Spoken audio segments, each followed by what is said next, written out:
राधे कृष्णा। जय बोलो सीता रामचंद्र भगवान की जय। जय बोलो राष्ट्र गुरु समर्थ रामदास स्वामी की जय। जय बोलो वीर धीर शूर आंजनेय स्वामी की जय। जय बोलो स्वराज्य सिंहासनाधिपति छत्रपति शिवाजी महाराज राजे की जय। जय हिंद, भारत माता की जय। गणपति बप्पा मोरया, मंगलमूर्ति मोरया। जय बोलो गंगा मैया की जय। जय बोलो ऋषिकेश धाम की जय। அழகான பிள்ளையார் சதுர்த்தி, ஜோரான கங்கை கரை, அத்தியுதமான ரிஷிகேஷம், அதுல ஆனந்தமாக சமர்த்த ராமதாசருடைய வைபவத்தை அனுபவிக்கிற ஒரு பாக்கியம். இங்கெல்லாம் சமர்த்த ராமதாசர் நடந்திருக்கார், ரிஷிகேஷ்ல கங்கையில தீர்த்தம் ஆடிருக்கார், உட்கார்ந்து தியானம் பண்ணிருக்கார். அதனால சுவாமி ராமானுஜர், திருமங்கை ஆழ்வார், பெரியாழ்வார் தேவப்பிரயாக வரைக்கும் வந்திருக்கார். வல்லபாச்சாரியார், மத்வாச்சாரியார், எத்தனையோ மகாத்மாக்கள் வந்த ஒரு ஹிமாலயம். ஹிமாலயம் அப்படின்னாலே எல்லாருக்கும் பிடிக்கும். ஏன்னு கேட்டா, நம்ம இன்னைக்கு தான் கொஞ்சம் கொஞ்சம் மலைகள் பார்த்துக்கணும், நாளையிலேருந்து ஃபுல்லாக மலை மேலே போயிட்டே இருப்போம். கண்ணு கட்டின தூரம் வரைக்கும் அந்த ஹிமாலய மலைத்தொடர்கள் அவ்வளோ அழகாக இருக்கும். இதை பார்க்கும்பொழுது நாமெல்லாம் ஒன்றுமே ஒரு தூசு கூட கிடையாதுன்னு தெரியும். ஹிமாலயாஸினுடைய அந்த மைட்டி ஹிமாலயாஸ்க்கு சைட்டுக்கு முன்னாடி நம்ம இத்தினூண்டு ஒரு தூசு கூட கிடையாதுன்றது இன்னும் நாளைக்கெல்லாம் மேலே மேலே மேலே மேலே ஏற ஏற இன்னொரு 10 நாளைக்கு இமயமலையில தான் தூங்க போகிறோம், இமயமலையில் தான் கண்முழிக்க போகிறோம். எத்தனையோ மகாத்மாக்கள், ரிஷிகள், ஞானிகள், தபஸ்விகள்லாம் வாழ்ந்துட்டு இருக்கக்கூடிய, வாழப்போகிற அழகான ஒரு இடம் நம்முடைய இமயமலை தொடர்கள். அதில் ரிஷிகம் அப்படின்னா இந்திரியங்கள் அப்படின்னு அர்த்தம். இந்திரியங்கள்னா நம்முடைய சென்சஸ், கண்ணு, காது, மூக்கு, நாக்கு, தோல், கை, காலு, வாய், இப்படி எல்லாமே இந்திரியங்கள்னு சொல்லுவோம். இந்த இந்திரியங்கள் எல்லாம் நாம சொல்றபடி கேட்டா நாம எல்லாம் ரிஷிகேஷன், அது சொல்றபடி நாம கேட்டா நாம அதுக்கு அடிமை. கண்ணு இதுதான் வேணும், நாக்கு இதுதான் வேணுன்றோம் இல்லையா. இந்த இடத்துல ரைபியர் அப்படின்னு ஒரு ரிஷி அழகா தபஸ் பண்ணார். அவருடைய தபஸுக்கு மயங்கி பகவான் காட்சி கொடுத்தான். பகவான் சொன்னான் அந்த ரைபியரை பார்த்து, நான் ரிஷிகேஷன். ரிஷிகேஷ்ன்ற வார்த்தை ஸ்வயம் நாராயணன், கிருஷ்ணனை தான் குறிக்கும். நான் ரிஷிகேஷன், ஆனா நீ இவ்வளவு அழகா உன்னுடைய இந்திரியங்களை நீ சொல்றபடி கேட்கறது. அவர் எதை பார்க்கணும்னு நினைக்கிறாரோ அதை மட்டும் தான் கண்ணு பார்க்கும், எதை கேட்கணும்னு நினைக்கிறாரோ அதை மட்டும்தான் காது கேட்கும், எதை நினைக்கணும்னு நினைக்கிறாரோ அது மட்டும்தான் மனசு நினைக்கும். நம்ம சொல்றோம் இல்லையா, மனசு எங்கேயோ போகிறது, என்னெல்லாமோ காது எங்கேயோ கேட்கறது, வாய் ஏதோ பேசுறது இல்லையா. அந்த மாதிரி இல்லாமல் எல்லாத்தையும் தன்வசப்படுத்தினவர் அந்த ரைபியர். அவரை பார்த்து அவ்வளவு அழகா பகவான் சொன்னா, நீ ரிஷிகேஷன் அப்படின்னு சொல்லி இந்த ஊரும் உன் பேரால ரிஷிகேஷ் அப்படின்னு ஆகட்டும்னு சொன்னான். இன்னைக்கு ரிஷிகேஷ் நாராயணன் ஒருத்தர் இருக்கு, நம்ம அந்த பக்கம் போல திரும்பி வந்து பார்க்கலாம்.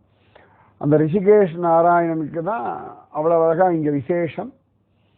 அந்த ரிஷிகேஷ் நாராயணுடைய ஆசீர்வாதம் நமக்கு பிள்ளையார் சதுர்த்தியிலிருந்து நம்முடைய யாத்திரை தொடங்கிறது. அவ்வளவு சிரேஷ்டம் இந்த ஹிமாலயம். இந்த ஹிமாலயம் எவ்வளவு அளவிட முடியாததாக, விசாலமாக, விஸ்தாரமா இருக்கோ அதே போலதான் மகாத்மாக்களுடைய ஹிருதயம், அவர்களுடைய தவம், அவர்களுடைய அக்கறை, அவர்கள் நம்ம மேல வச்சிருக்கிற உரிமை, அவர்களுடைய நாமஜம், இது எல்லாமே எல்லையில்லாதது. அதுலயும் சமர்த்த ராமதாசர்லாம் அப்படி ஒரு தபஸ் பண்ணியிருக்கார். சமர்த்த ராமதாசர் எங்கேயா இருந்தாலும் மலை, நதி, குகை அப்படின்னா அவர் பாட்டுக்கு உட்கார்ந்து தியானம், தவம் இதெல்லாம் பண்ண ஆரம்பிச்சிடுவார். எப்பொழுதுமே எல்லா ஜீவர்களிடத்திலையும் ஒரே மாதிரி காருண்யம் சமர்த்த ராமதாசருக்கு உண்டு. ஒரு சந்தர்ப்பத்தில் சாஃபல், இதெல்லாமே மகாராஷ்டிராவில், சமர்த்த ராமதாஸ் விஷயம் நிறைய மகாராஷ்டிராவில் தான். யாத்திரைகளில் வெளியில் வரும்போது தான் நம்ம தஞ்சாவூர், ஹிமாலயம், பத்ரிகாசிரமம் எல்லாமே வந்திருக்கார் சமர்த்த ராமதாசர். சரியா பத்ரிகாசிரமம் போகிறதுக்கு இதுதான் வழி. அந்த காலத்திலிருந்து மகாத்மாக்கள் ஹரித்வாரம், ரிஷிகேஷ், தேவப்பிரயாகை, ருத்ரப்பிரயாகை இப்படிதான் மேலே ஏறுவார்கள். ஏறி அப்புறமா அப்படி வருவார்கள். அதனால ரொம்ப விசேஷம். இதே பாதை தான் திருத்தராஷ்டிரன் காந்தாரி அழைச்சிண்டு விதுர குருக்ஷேத்திர யுத்தம் எல்லாம் முடிஞ்ச பிறகு இந்த ரூட்ல தான் அழைச்சிண்டு பத்ரிகாசிரமம் போனார் அப்படின்னு காண கிடைக்கிறது. அஜாமிலன் வைராக்கியம் வந்து ஹரித்வாரம் ரிஷிகேஷ் இந்த பக்கம் வந்துதான் கங்கை கரையில தபஸ் பண்ணி சத்கதி அடைஞ்சார் அப்படின்னு காண கிடைக்கிறது. இது மாதிரி நிறைய மகாத்மாக்கள் நிறைய விஷயங்கள் இந்த இமயமலையில தான் நிறைய நடந்திருக்கு. நிறைய பாகவதம், ராமாயணம், மகாபாரதத்துல சொல்லப்படுகின்ற பல விஷயங்கள் இமயமலையில் தான் அழகா நடந்திருக்கு. பஞ்சபாண்டவர்கள் சொர்க்காரோகணம் பண்றதுக்கு போன ரூட்டும் இப்படிதான் போறான். இதுதான் அதுதான் ஹரித்வாரம், ஹரித்வாரம் சொல்லுவா. துவாரம்னா வாசல், அரியை அடைவதற்கான வாசல், ஹரணை அடைவதற்கான வாசல் எல்லாமே சொல்லுவா. ஏன்னா இந்த ஹிமாலய உத்தராகண்ட் பார்த்தோம்னா சிவ வழிபாடு, விஷ்ணு வழிபாடு, சக்தி வழிபாடு இது மூணும் பிராதானியம். அது இல்லாமல் கணபதி வழிபாடு. ஏன்னா கணபதி பிறந்ததும் இமயமலை தான், ஸ்கந்தன் பிறந்ததும் இமயமலையில தான். ஸோ பார்த்தோம்னா நம்மளுடைய அவ்வளவு அழகா சண்மதத்துல 5 விஷயங்கள் பிராதான்யமா இங்கதான். ஒரு விதத்துல பார்த்தா சூரியனுடைய பொண்ணு தான் காளிந்தி யமுனா, அவளும் இந்த பக்கம்தான். ஸோ பார்த்தா சண்மதத்தினுடைய சைவம், வைஷ்ணவம், கானபத்தியம், ஸ்காந்தம், சாக்தம், சௌரம் இது எல்லாமே ஆரிஜின் எங்கேருந்து பார்த்தோம்னா இமயமலையிலிருந்து தான். அதனால அவ்வளவு வசதியான ஒரு இடம். சமர்த்த ராமதாசர் எப்பொழுதுமே அந்த பகவன் நாமத்தை ஜபிச்சுட்டே இருக்க. ஸ்ரீராம ஜெயராம ஜெய ஜெய ராம. எவ்வளவு முடியுமோ, எத்தனை விதத்துல முடியுமோ விடாம நாம ஜபம் பண்ணிட்டே இருக்கும். உங்க தகுதியோ இல்லாட்டி உங்களுடைய ஸ்ரத்தையோ உங்களுடைய கான்சன்ட்ரேஷனோ இதெல்லாம் ரொம்ப யோசிக்கிறது தான் டைம் இல்லை. நமக்கு இருக்கிற டைம் கொஞ்சம் தான். அதெல்லாம் என் மனசு ஒன்றி சொல்றேன்னா, மனசு அப்படியே லயப்பட்டு சொல்றேன்னா, அட்லீஸ்ட் வெறும் வார்த்தையாவது சொல்லிட்டு வாங்க, வாயினால் பாடி. ஒரு ஸ்டேஜ்ல தானாவே மனது அந்த விஷயங்களை சிந்தனை பண்ண ஆரம்பிச்சிடும்.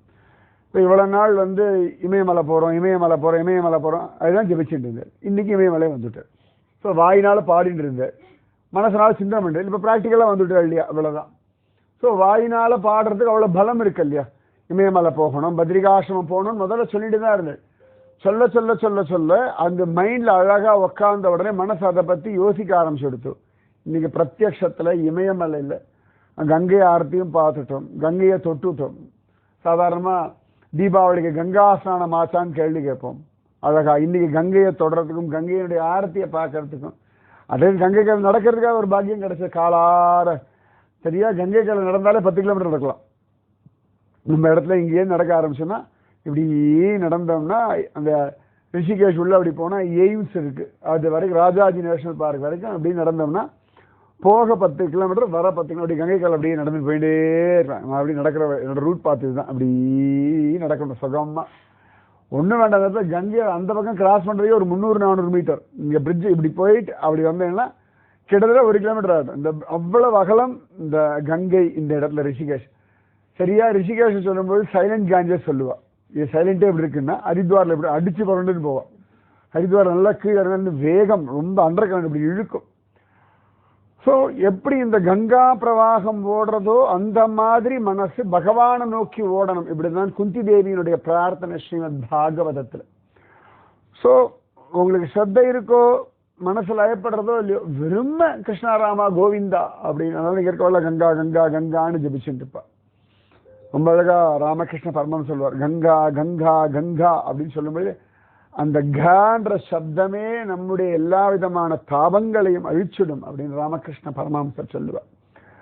ஸோ அதனாலதான் அவர் எப்பொழுதுமே ராமநாமத்தையே ஜபிச்சுருப்பார் சமர்த்த ராமதாசர். அவ்வளவு அழகா ஒரு சந்தர்ப்பத்துல அவர் சாசல்ல ஜோரா ஸ்ரீராம நவமி, நாம நாளைக்கு போகக்கூடிய தேவப்பிரயாக எல்லாம் ராமன் உட்காந்து தபஸ் பண்ண இடம். இங்க ரிஷிகேஷ ஃபேமஸ்னா லக்ஷ்மண் ஜூலான்னு சொல்லுவோம். ஜூலானா தொங்கு பாலம். லக்ஷ்மணன் வெறும கயிறு கட்டி இந்த பக்கத்துலேருந்து அந்த பக்கத்துக்கு கடந்து போன இடம் லக்ஷ்மண் ஜூலா. அதுதான் இருக்கிறதே பழசு. அதுக்கப்புறமா கட்டினது தான் ராம் ஜூலா. நாம் இன்னைக்கு கடந்து போனது ஜானகி சேத்துன்னு சொல்லுவார். ராம் சேத்து ஜானகி சேத்துன்னு சொல்லலாம். பின்னாடி கட்டின புதுசு இதெல்லாம். அப்ப இது எல்லாமே ராமன், பரதன், லக்ஷ்மணன், சத்ருகுணன் இவர்கள்லாம் தபஸ் பண்ண ஒரு பூமி. அப்ப இந்த தபஸ், அந்த ராமநவமி எல்லாம் அவ்வளவு அழகா கொண்டாடுறார் சமர்த்த ராமதாசர். இப்ப பார்த்தோம்னா இன்னைக்கு கணபதி சதுர்த்தி, ஊர் எல்லா பக்கமும் திருவிழா வந்து பிள்ளையார் வித்துருப்பா, அத்தனை பேரும் வித்துருப்பா. நிஜமாவே இன்னைக்கு பாரத தேசம் முழுக்க சோறு போடுறது யாருன்னா பிள்ளையார் தான். சாதாரணப்பட்ட அந்த சின்ன குழந்தைகள்லாம் அந்த எருக்கம்பு மாலை விற்கும், சிலதெல்லாம் அருகம்புல் கொண்டு விற்கும், இல்லை கொடையை விற்பா. ஏதோ ஒரு விதத்துல நீங்க பிள்ளையார் படி இழந்திருக்க. அத்தனை ஜீவர்களுக்கும் அவ்வளவு அழகாக, அது இந்த பிள்ளையார் கடைக்கு போக அது வர துப்புள்ள வர பைசா இருக்கும், எல்லாம் ₹1 ₹2 இருக்குங்க. கங்கைக்கல் ஆக்சுவலா நம்ம இன்னொரு பக்கம் போயிருந்தா பார்க்கலாம். எல்லாரும் காசு போடுவா இல்லையா, இந்த ஊர்லயே இருக்க பசங்க எல்லாம் 3வது 5வது படிக்கும். தண்ணியிலேயே 4-5 மணி நேரம் ஊறும். இந்த தண்ணியில ஊறி ஊறி உள்ளுக்குள்ள போய் இப்படி எடுக்கும், காசெல்லாம் எடுக்கும். இல்லைன்னா ஒரு மேக்னெட் வர வச்சு அப்படி போட்டு போட்டு போட்டு போட்டு போட்டு எடுத்துட்டு போயிட்டே இருக்கும். ஆக்சுவலா நமக்கு இங்க இல்லை, நம்ம ஆரத்தி விடும்போது சில குழந்தைகள் எல்லாம் தண்ணியில நிற்கும், முஜே தேதோ நான் அங்க விடுறேன்னு சொல்லி அழகா எங்க விட்டா ரொம்ப தூரம் அணையாம போகுமோ அவர் அந்த இடத்த கொண்டு விடுங்கள். அப்புறம் அது ஏதோ பைசா வாங்கிக்கோங்க, கொடுத்தா வாங்கிக்கோ, அவ்வளவுதான். இப்போ இன்னைக்கே பார்த்தோம் குட்டி குட்டி குழந்தைகள் எவ்வளவு அழகா, எல்லாம் பார்ட் டைம் பிசினஸ். இங்க கங்கா ஆரத்தி விற்கிறது குலத்தொழிலுக்கு எல்லா இன்னொன்று. அதெல்லாம் பார்த்தோன்னா நம்ம ஆட்டிலலாம் அதுங்கெல்லாம் வந்து நம்ம ப்ரெஷ் பண்ணி விடுவோம், அதுங்கெல்லாம் இங்கே வித்துன்னு இருக்கு. ₹10 தேதோ, ஏக் தேதோ, இதெல்லாம் இன்னும் நம்மளாம் மடியில் வச்சு கொஞ்சம் குழந்தைகள்லாம் இங்கே உட்காந்துட்டு இந்த வயசுலேயே சம்பாதிக்க ஆரம்பிக்கு. பிச்சை எடுக்கல, அது வரைக்கும் சந்தோஷம். ஏதோ வேலை பண்ணுறதுகள் அவ்வளோ அழகா, ரொம்ப அழகா பண்ணுங்க. குழந்தை பொய் சொல்லாது, ஏமாத்தாது. அப்ப அவ வாழ்க்கையே இப்படி கங்கை அதை சுத்தியே ஓடின்னு இருக்கு. அப்ப நம்ம கோவில்கள்ல இல்லாட்டி நம்ம வீட்டில் கொண்டாடக்கூடிய விசேஷங்கள் எல்லாமே திரும்ப திரும்ப திரும்ப திரும்ப அந்த தெய்வ சிந்தனை, பகவானை நினைச்சு நினைச்சு நினைச்சு நினைச்சு போகிற மாதிரியே நம்மளை டைவர்ட் பண்ணிட்டே இருப்பார்கள். சமர்த்த ராமதாசர் அவ்வளவு அழகா ஸ்ரீராம நவமி உற்சவம் கொண்டாடின்னு இருக்கார். அப்ப நிறைய பேர் பல ஊர்கள்ல இருந்து வருவா. ஸோ அங்கங்க அவளை தங்க வைப்பார்கள், மடத்திலேயே அங்கங்க தங்க வைப்பா. முக்காவாசி என்ன பண்ணுவான்னா அந்த பல ஊர்கள்லேருந்து வரவா அவளே சமையல் பண்ணி சாப்பிடுவான். இன்னைக்கும் ரிஷிகேஷ் நிறைய ஆசிரமங்கள் உண்டு. இப்போ போனோம்னா அந்த ரூம் கொடுப்பா, அங்கே உள்ள அடுப்பெல்லாம் இருக்கும், நமக்கு என்ன வேணும்னு கேட்டு கொடுப்பா. தயிரோ அது இங்கே சாதுன்னு சொல்லியாச்சுன்னா அப்படி தாங்குவா. நீங்கள் வெறும் ஒரு காவியை கட்டின்னு போய் நின்று உட்காந்தாலும் அமைதியாக உட்காந்துன்னா காலில் விழுந்துருவா. அவ்வளவு நம்பிக்கை வாழ்க்கை இங்கே. நான் ஒரு வாட்டி தங்கியிருக்கேன். நான் முதல் தடவை வந்த பொழுது ஹரித்வாரில் தங்கியிருக்கேன். அங்கே ஒரு ஆசிரமத்தில் நல்ல பெரிய ரூம் இருக்கும், தனியாக ஒரு பெரிய கிச்சன் இருக்கும், பாத்திரம் எல்லாம் கொடுத்துருவா. நமக்கு சமைக்க தெரியும், அவ்வளோதான். சமைச்சு சாப்பிட்டு எவ்வளோ நாள் வேணா இருக்கலாம், ஒரு பைசா கேட்க மாட்டான். யாராவது வந்து கொடுத்துட்டே இருப்பா. கடைக்காரன் முதற்கொண்டு எல்லாமே கொடுப்பான். அந்த மாதிரி இந்த சாஃபல்ல ஸ்ரீராமநவமி உற்சவத்தின் பொழுது எல்லாருக்கும் பொதுவாக பகவத் பிரசாதமும் கொடுப்பா. சில பேர் அவாவாலே சமைச்சு சாப்பிட்றதுன்னு ஒரு ஐதீகம் வச்சுப்பா. அவாவாளுடைய மூர்த்தியை கொண்டு வரும், அந்த மூர்த்திக்காகவே தனியாகவே சமைச்சு அழகா பகவானுக்கு நிவேதனம் பண்றதுன்னு ஒரு வழக்கம் இன்னைக்கும் பல ஊர்களில் பல பேர் நான் பார்த்துருக்கேன். அவ சமைச்சது மட்டும்தான் அவளுக்கு குழந்தை கொடுப்பா. அவளோட அந்த சுவாமி வச்சிருக்காள், வேறு யார் சமைச்சும் கொடுக்க மாட்டார். எத்தனையோ ஆண்கள் நான் பார்த்துருக்கேன். வீட்டில் மனைவி கூட சமைக்கக்கூடாது, பெருமாள் நிவேதனம்னா அவளே சமைச்சு அவளே நிவேதனம் பண்றதுன்னு ஒரு வழக்கம் இன்னைக்கும் நிறைய பேர் நான் பார்த்துருக்கேன். அப்ப அழகா சில பேர் இந்த சாக்த உபாசகர்கள், சக்தி உபாசகர்கள், அவள் தாந்திரீக முறைப்படிலாம் உபாசனை பண்ணுவா. அந்த மாதிரி சில பேர் வந்திருக்கா. அவ ஒரு ரூம்ல இருந்துட்டு இருக்கா. அன்னைக்குன்னு பார்த்து அவளுக்கு மளிகை சாமான் கொண்டு வந்து கொடுக்க கொஞ்சம் சமயம் காலதாமதம் ஆயிடுது. அவளுக்கு பசி வந்தாச்சு. யாரை போய் கேட்கறது, எப்படி கேட்கறது அப்படின்னு தெரியல. அப்ப அந்த சாஃபல் பக்கத்துல ஏதோ 2 மானெல்லாம் அப்படி அலைஞ்சிட்டு, அதெல்லாம் காடு மேடு இப்படிதானே. சக்தி உபாசனையில மாமிசம் சாப்பிட்றதுன்னு ஒரு கான்செப்ட் உண்டு, இன்னைக்கும் பல இடங்கள்ல உண்டு. அப்ப அந்த சக்தி உபாசனை பண்றவா பார்த்தா சரி இந்த மானை கொண்டு அதை சுட்டி சாப்பிட்டு விடலாம், மான் கறி சாப்பிட்டு விடலாம் அப்படின்னு சொல்லி அவ தீர்மானம் பண்ணிட்டா. அப்ப அவ பாட்டுக்கு சரியா அந்த அம்பெடுத்து 2 மானை கொன்னுட்டா. சமர்த்த ராமதாசருடைய சிஷ்யர்கள் கரெக்டாக அப்பதான் மளிகை சாமான் கொண்டு வந்து கொடுக்க வர கொஞ்சம் லேட் ஆயிடுத்து, மன்னிச்சிருங்கன்னு சொல்லி கொடுக்கலான்னு வந்து பார்த்தா இந்த மான் ரெண்டுத்தையும் அடிச்சுட்டான். இவாளுக்கு ரொம்ப கோபம். ஆனா சண்டை போட முடியாத பாக்கிட்டேன்னா உபாசகர்கள் குருநாதர் என்ன சொல்ல தெரியும், நம்ம சமர்த்த ராமதாசர் இடத்துல விஷயத்த சொல்லுவோம்னு சொல்லிட்டு உடனே அவ என்ன பண்ணா அந்த மான் ரெண்டுத்தையும் எடுத்துட்டு போயிட்டா. அவளுக்கு மனசு கேட்கணும்னா அந்த இடத்துல அப்படிலாம் பண்ண மாட்டா. இந்த மானை எடுத்துட்டு போய் சமர்த்த ராமதாசர் முன்னாடி போய் மகாராஜ் இந்த மாதிரி ஆயிருக்கு, இவா இந்த 2 மானை அடிச்சு விட்டா அப்படின்னு சொன்னான். சமர்த்த ராமதாசர் கோவம் எடுத்து அதுக்குள்ள பின்னாடியே அவ வந்தா. அப்ப அவ சொன்னா, மானம் நாங்க தான் அடிச்சோம், ஏன்னா எங்களுக்கு வேண்டிய மளிகை சாமான் வரல, பசிக்க ஆரம்பிச்சாச்சு, நாங்க என்ன பண்ண முடியும், அதனால என் மானை பார்த்தோம், சரி அடிச்ச மாமிசை சாப்பிடலான்னு அடிச்சோம் அப்படின்னு சொல்லி பதில் சொன்னார். சமர்த்த ராமதாசர் இப்படி பார்த்துட்டு இருந்தார், ஒன்றும் பதில் சொல்லலை. இப்படி அந்த மான் செத்து போன 2 மானை இப்படி தடவி கொடுத்தார். ஜெய ஜெய ரகுவீர் சமர்த்த அப்படின்னார். அப்புறம் அப்படியே கண்ணை மூடினார், திரும்பி தடவி கொடுத்தார். ஸ்ரீராம ஜெய ராம ஜெய ஜெய ராம, ஸ்ரீராம ஜெய ராம ஜெய ஜெய ராம, ஸ்ரீராம ஜெய ராம ஜெய ஜெய ராமன்னு ஜெபிச்சு அப்படி தடவி கொடுத்தார். தடவி கொடுத்துட்டு 2த்தையும் அப்படி வயிற்றுல ஒரு தட்டு தட்டார் செல்லமா. என்ன படுத்துட்டு இருக்காய், வீட்டுக்கு போங்க அப்படிங்க. 2 துள்ளி குதிச்சு விழுந்துடுத்து. செத்து போன மான் 2 அப்படி ஒரு துள்ளி துள்ளித்து அழகா அவரை பார்த்தது. அதோட மான் பாஷை ஏதோ கத்திட்டு துள்ளி குதிச்சு கிடுகிடுன்னு ஓட ஆரம்பிச்சுடுத்து. 2 அதோட காட்டுக்குள்ள ஓடிடுத்து. இந்த சாக்த உபாசகள் பிரமிச்சு போயிட்டான்.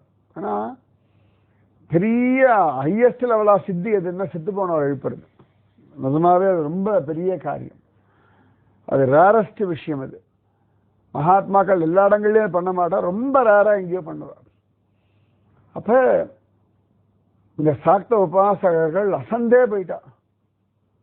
அப்படி பார்த்த சமர்த்த ராமதாசரை பார்த்து அப்படி சிரிச்சா, மகாராஜ் ஜோர் அப்படின்னா. அது வரைக்கும் ரொம்ப அமைதியா உட்கார்ந்து இருந்த சமர்த்த ராமதாசர் ஜோர்னு சொன்னா அவ்வளவு கோபம் இந்த சமர்த்த ராமதாசருக்கு. நீங்க ராமநவமி உற்சவத்துக்கு வந்தாலும் எதுக்கு வந்தேன்னு கேட்க ஆரம்பிச்சுட்டா. யூஸ்வலா சமர்த்த ராமதாஸ் அப்படிலாம் கேட்கவே மாட்டார். அப்போ உடனே அவ மகாராஜ் என்ன அப்படின்னா குரல் வசத்தினா, சமர்த்த ராமதாசர் குரல் வசத்தினா, அது என்ன, அந்த 2 உயிரை கொண்டு சாப்பிட்டாதான் பசி அடங்குமா, எப்படியும் கொண்டு வந்து கொடுக்க போறோம், என்ன ஆயிட போறது, அந்த உயிரை கொல்ல வேண்டிய அவசியம் எங்கிருந்து உங்களுக்கு வந்தது, அந்த உயிரை திரும்பி கொடுத்துட முடியுமா, அந்த ஜீவனுக்கான ஒரு வாழ்க்கை இருக்கு, அதற்கான ஒரு குடும்பம் இருக்கு, அதற்கான ஒரு சந்தோஷம் இருக்கு. உலகத்தில் எத்தனை விதமான ஜீவன்கள் உண்டு, எத்தனை விதமான சரீரம் உண்டோ அத்தனைக்கும் அதற்கான ஒரு சந்தோஷம் இருக்கத்தான் செய்யுது. அது கொசுவா இருக்கட்டும், என்னவா வேணா இருக்கட்டும். அப்ப சமர்த்த ராமதாசன் அதனுடைய ஆனந்தம், அதனுடைய வாழ்க்கை, அதையே கெடுக்கணும், என்ன அவசியம் இருக்கு, எங்கிருந்து உங்களுக்கு இது தைரியம் வந்தது, இந்த இடத்துல வந்து எப்படி பண்ண முடியும் உங்களால கத்துக்கத்தினார். பயந்து போயிட்டாங்க. சமர்த்த ராமதாசருடைய அந்த காம்பீரியம், அதோட ஒரு மான எழுப்பு வேற விட்டுட்டார் இல்லையா. எழுப்பு விடாம பேசியிருந்தா கூட மகராஜ் சரி நாங்க தான் கொண்டு நீங்க எழுப்பிடுங்கன்னு சொல்லிடுவா. இவர் எழுப்பி விட்டுட்டுல அப்புறம் பேசுற. அப்புறம் சமர்த்த ராமதாஸ் சொன்னார், இந்த மாதிரி இடத்துக்கெல்லாம் வந்தேன்னா அழகா என்ன வேணும் யாரையா பார்த்து கேளுங்க, யாரையும் பார்க்க வேண்டிய அதுக்குள்ள என்ன அவசரம், எதுக்கு அந்த மான கொல்லணும், அவசியம் இல்லை அப்படின்னு சொல்லி அந்த மானுக்காக பறிஞ்சு பேச. அதுக்குமே சொல்லியிருக்கேன் சமர்த்த ராமதாஸ். அதே சமர்த்த ராமதாசர் பல இடங்கள்லாம் போவார். சில பேர் காட்டுவாசிகளா இருப்பான், அவா வாழ்க்கைப்படி கிடைக்கிறது மாமிசம் எல்லாம் சாப்பிடுவார். அங்க போய் வாழ்க்கைலாம் ஒண்ணுமே சொன்னதில்லை சமர்த்த ராமதாசர். அங்கெல்லாம் அவளுடைய வாழ்க்கை முறை அப்படி, அவளுடைய லைஃப் ஸ்டைல் எப்படி அப்படியே இருந்துடுவார். இந்த மாதிரி யாரா பண்ணும் பொழுது அப்ப சமர்த்த ராமதாசர் சொல்றது அப்படின்னு ஒரு வழக்கத்தை வச்சிருந்தார். அதன் பிறகு அந்த 2 சக்தி உபாசகர்களும் சமர்த்த ராமதாசர் இடத்துல மன்னிப்பு கேட்டார்கள். தெரியாம தப்பு பண்ணிட்டோம், இந்த மாதிரி இனி பண்ண மாட்டோம். சமர்த்த ராமதாசர் சொன்ன ஒரு ஜீவனை கொல்ற அளவுக்கு அப்படி என்ன அவசரம் உங்களுக்கு, அவருக்கு ஒத்துக்கொள்ள முடியல. அப்புறம் மன்னிச்சு விட்டுட்டார். அதன் பிறகு மற்றவாளும் சமாதானமானார். ஊர் முழுக்க இந்த விஷயம் தெரிஞ்சது. யாரும் சமர்த்த ராமதாசர் எப்படி எழுப்பினாலும் கேள்விதான் கேட்கவே முடியாது. யாரா கேட்டா நீ செத்துரு நான் எழுப்புறேன்டுவார். சில சமயத்துல இப்படிதான் பதில் சொல்ல முடியும், வர்ணனை பண்ண முடியும். எப்படி செத்து நீ செத்துரு எழுப்புற அப்படின்னா அப்புறம் அது கேள்வி வராது. எப்படி உனக்கு வேண்டப்பட யாராவது சாகடிச்சிடும், எழுப்பி விடு, அவ்வளவுதானே. அப்ப அவ்வளவு அழகா சமர்த்த ராமதாசர் ராமநாம பலத்தை காட்டினார். அப்ப கூட சொன்னார், அது ராமநாம பலத்தினாலே அந்த மான்களுக்கு உயிர் கிடைச்சது. அவ்வளவுதான். தன்னுடைய பலம், தன்னுடைய சித்து விளையாட்டு, தன்னுடைய தபசுன்னு சொல்ல, ராமனுடைய அனுகிரகம் அப்படின்னு சொல்லி. ஏன்னா ஸ்ரீமத் ராமாயணமே பார்த்தா வால்மீகி கிரௌஞ்ச பட்சிகளை ஒரு வேடுவன் அடிச்சிருவான். அந்த துக்கத்துலதான் ராமாயணமே ஆரம்பம். சோகமே ஸ்லோகமா மா நிஷாத அப்படின்னு தான் ஆரம்பிப்பார் வால்மீகி மகரிஷி. அழகா ஜோடியா விளையாடிட்டு இருக்கிற புறாவை அடிச்சிருவான். கிரௌஞ்ச பட்சிகள், சரியா புறா கூட இல்ல, கிரௌஞ்ச பட்சிகள் அடிச்சிருவான். அதை அடிச்ச உடனே என்னடா அது, அந்த ரெண்டு கூடி குழாவி விளையாடிட்டு இருக்கு, அதை போய் அடிப்பியா, நீ அறிவில்லையா அப்படின்னு கோபத்துல அந்த வேடுவனை திட்டுவார். அதுவே ஸ்லோகமாச்சு. அதுதான் ராமாயணத்தினுடைய முக்கியமான விஷயமாயிடுது. இந்த மாதிரி மகாத்மாக்கள் எல்லா ஜீவர்களிடத்திலையும் கருணை உடையவர்கள். அந்த மாதிரி மகாத்மாக்களுடைய காருண்யம் தான் நமக்கு இன்னைக்கு கொஞ்சமாவது நாமஜபம் வருது. இந்த மாதிரி மகாத்மாக்களால தான் கங்கையும் யமுனையும் தாமிரபரணியும் காவேரியும் வசத்தின்னு நம்ம மைண்ட்ல உட்கார்ந்துட்டு இருக்கு. இந்த மாதிரி மகாத்மாக்களால தான் இமயமலையிலெல்லாம் போனா அவ்வளவு பெரிய தபஸ் நமக்கு தோன்றது. அப்படின்னா இந்த மகாத்மாக்கள் தான் காரணம். இன்னைக்கும் பார்த்தா அவருடைய காரணம் எத்தனையோ சித்த புருஷர்கள்லாம் வந்து குளிச்சுட்டு இருப்பாங்க, நம்ம கண்டே பிடிக்க முடியாது. இங்க யார் அதுக்காக உடனே பார்க்கறவாள் சித்த புருஷன் நினைச்சிடக்கூடாது. சில பேர்லாம் கஞ்சா சாமியாரா இருப்பாங்க, அதுவும் நான் பார்த்துருக்கேன். இப்படியே உட்காந்துட்டு இருப்பான், தியானத்தில் இருக்கான், தபஸ்லாம் நினைச்சிடக்கூடாது, நல்லா கஞ்சா அடிச்சு உட்காந்துட்டு இருப்பான். உங்களெல்லாம் கண்டுபிடிக்கவே முடியாது. இல்லை யார் கஞ்சா சாமி, இந்த ராவணன் மாதிரியே நிறைய பேர் இருப்பாங்க. நிறைய ராவணன் நான் பார்த்துருக்கேன், கண்ணெதிர்க்க பார்த்துருக்கேன். அவ்வளவு ராவணத்தவனத்தையும் அவளுடைய அந்த பார்வையில கண்டுபிடிச்சோம். அப்படியும் உண்டு, தேமேன்னு ஒரு பைசா கூட வாங்காத சாதுக்களும் உண்டு. நிறைய சாதுக்கள்லாம் அப்படி வருவா, எனக்கு ஒரு டீ வேணும் வாங்கி தரியா அப்படின்னு, அவ்வளோதான். டீ வாங்கி பைசா டீ அவ்வளோதான், டீக்கு நம்ம பைசா கொடுக்கணும், டீ வாங்கி குடிச்சிட்டு போயிடுவா, அவ்வளோதான். வேற எதுவும் கேட்க மாட்டா, வேற எதுவும் எக்ஸ்ட்ரா பைசா, சமயத்தை பசிக்கிறது இங்கே தான் வாங்கி கொடு, அவ்வளோதான். இப்படியே ரொம்ப உரிமையோடு ரொம்ப பழகின மாதிரி திடீர்னு வருவா, எனக்கு பசிக்கிறது தான் 2 வாழைப்பழம் வாங்கி தரேன், 2 பிரெட் வாங்கி தரேன், சாப்பிட்டு போயிட்டே இருப்பா, வேற எதுவும் கேட்க கூட மாட்டா. அந்த மாதிரியும் உண்டு, கஞ்சா சாமியார்களும் உண்டு. ஏன்னா ராவணனே கபட சன்னியாசியா தான் வந்தான் அப்படின்னு சொல்லி ராமாயணத்திலே சொல்லியிருக்கு. அப்ப சமர்த்த ராமதாசர் அந்த ராமநாம பலத்தை நிரூபணம் பண்ணார், அவர்களுக்கும் ஆனந்தத்தை கொடுத்தார். அந்த மான்களுக்கு பாக்கியம் சமர்த்த ராமதாசனாலே திரும்பியும் ஜென்மா கிடைச்சது. நமக்கு ஒரு பாக்கியம், இவ்வளவு நாள் உயிரோடு இருந்ததுனால இன்னைக்கு கங்கை கரையில இருக்கும். வாழ்க்கையில அவ்வளவு அழகா இன்னைக்கு ராத்திரி தூங்க போறது இமயமலையில, அது கங்கை கரையில. கோட்டி ஜென்ம சுகிருத்தம். இன்னைக்கு ராத்திரி you are going to stay in Himalayas. இன்று முதல் இமயமலையில இருக்க போறோம். எவ்வளோ இந்த புண்ணியத்தெல்லாம் அளவெல்லாம் நீங்க ஊருக்கு போய் ஆட்டையா சொல்லுங்க, அப்பதான் தெரியும் இமாலயத்தினுடைய மகிமை. வராத வாழ்க்கை தான் தெரியும். சத்தியமா சொல்றேன், நான் ஒவ்வொரு தடவையும் போயிட்டு போகும்போதெல்லாம் அத்தனை பேரும் அப்படி சொல்லுவா. நிஜமாவே அவ சொல்லும் போதுதான் ஓ அவ்வளவு வசதியோ அப்படின்னு தோணும். நிஜமாவே நான் பாட்டு சாதாரணமா வந்துட்டு போயிட்டு இருக்கேன் நினைச்சிருக்கேன். நிறைய பேர் உங்களுக்கு என்ன குருஜி அப்பதான் இமாலய தானே இருக்கேன்னுவா. நிறைய பேர் நினைச்சா போயிடல அப்படின்வா. அப்பதான் தோணும் ஓ நினைச்சா போகிற அளவுக்கு இமாலயா நம்மளோட கூப்பிட்டு இருக்கு, அவ்வளவுதான். அதனால இன்னைக்கு பாக்கியம். ஸோ பிரார்த்தனை பண்ணிக்கோங்க, உங்களுக்கு வேண்டப்பட்டவா, உங்களை நியர் அண்ட் டியர் அவெல்லாம் வந்து இந்த ஹிமாலயாஸ் அனுபவிக்கணும். உங்க வம்சத்துல வரவா, உங்க பரம்பரையில வரவா. ஏன்னா நம்ம நாட்டில் இருக்கக்கூடிய பெரிய தனம் இந்த தப்போ பூமி. அந்த காலத்திலலாம் ரிஷிகேஷ் சரியா நம்ம பில்டிங்க்கு அடுத்த பில்டிங் சுவாமி சிவானந்த ஆசிரமம். இது தாண்டி இப்படி நம்ம வாசல் இறங்கி நடந்தோம் இல்லையா, நம்ம போய் கொஞ்சம் இடத்துல திரும்பினோம். அடுத்த அந்த இடம் நம்ம காட் இறங்கினதே சிவானந்தா காட்டு தான். நேரம் அப்படி ஏறினோம்னா சிவானந்தாவுடைய இது ஓம்காரானந்தாவோடது இருக்கு. சிவானந்தா எல்லாம் இதுக்கு அடுத்த இதில் தள்ளி போயாச்சுன்னா சிவானந்த ஆசிரமம் தான் ஃபுல்லா. சிவானந்த மலேசியாவிலேருந்து எல்லாத்தையும் விட்டுட்டு வந்து இங்கே உக்காந்துட்டு அவ்வளோ தபஸ் பண்ணியிருக்காரு. அதனால அவ்வளோ விசேஷம். அந்த சிவானந்தாவெல்லாம் கிண்டல் பண்ணி பேட்டி எடுக்கிறதா வந்தவர் தான் சின்மயா. அவர் ஏத்திஸ்ட். அவர் கடவுள் இல்லை, இவெல்லாம் வெட்டிய தண்டத்தை உட்காந்து சாப்பிட்டு இருக்கான்னு சொல்லிட்டு கிண்டல் பண்ணி பேட்டி எடுத்து இவாளை எக்ஸ்போஸ் பண்ணணும்னு வந்தவர். அவர் சன்னியாசியாகி அவர் சின்மயா மிஷன் ஆரம்பிச்சிட்டார். அவருக்கு இப்போ 100வது சென்டினரி செலிப்ரேஷன் சின்மயாவோடது. அந்த மாதிரி எத்தனையோ பேர். சிவானந்தாலாம் நம்ம திருநெல்வேலி பத்தமடை மலேசியாவில் டாக்டராக இருந்ததால் அத்தனையும் விட்டுட்டு இங்கே வந்து உட்காந்துட்டு அவ்வளோ பெரிய விஷயம். இன்றைக்கும் அவரோட சமாதி இங்கே தான் இருக்குது. அன்றைக்கி சாயங்காலம் வயசு போனோம்னு நினச்ச மாதிரி எல்லாத்துக்கும் டைம் கிடையாது நமக்கு. பார்ப்போம். சிவானந்த ஆசிரம் அடுத்த மாதம் நடக்கிறது நம்ம வாசல் வழியாக தான் போய் திரும்பிடணும் நம்ம சிவானந்த ஆசிரம். அதனால் நன்னா பிரார்த்தனை பண்ணிக்கோங்க. உங்களுக்கு தெரிஞ்சவாள்லாம் வரணும், அனுபவிக்கணும். கங்கா மாதா கிட்ட உங்களோட மனசில் இருக்க பாரம், கவலை, பயம், சந்தேகம் எல்லாம். ஏன்னா இந்த கங்கையினுடைய புத்திரன் தான் பீஷ்மர். இந்த கங்கை தான் நமக்கு கார்த்திகேயனை கொடுத்தா. சிவபெருமானுடைய அம்சம் எல்லாம் கங்கை தான் சுமந்தணும். அதுதான் கார்த்திகை பெண்களை தான். அதனால காங்கேயன் 2 பேருக்கு தான் பேர். ஒன்று பீஷ்மர், இன்னொன்று ஸ்கந்தன். இவன் 2 பேருக்கு தான் காங்கேயன்னு பேர், கங்கையினுடைய மைந்தன்னு பேர். அவ்வளோ விஷயங்கள் கங்கையோட சம்மந்த. பகீரதன், ஜன்னு மகரிஷி எல்லாமே இந்த கங்கை தான். அதனால் அந்த கங்கை சமாதானம், சாந்தி, நிம்மதி தரட்டும். இந்த கங்கையிட பிரார்த்தனை பண்ணிக்கோங்க. தேசம் நன்னா இருக்கணும்.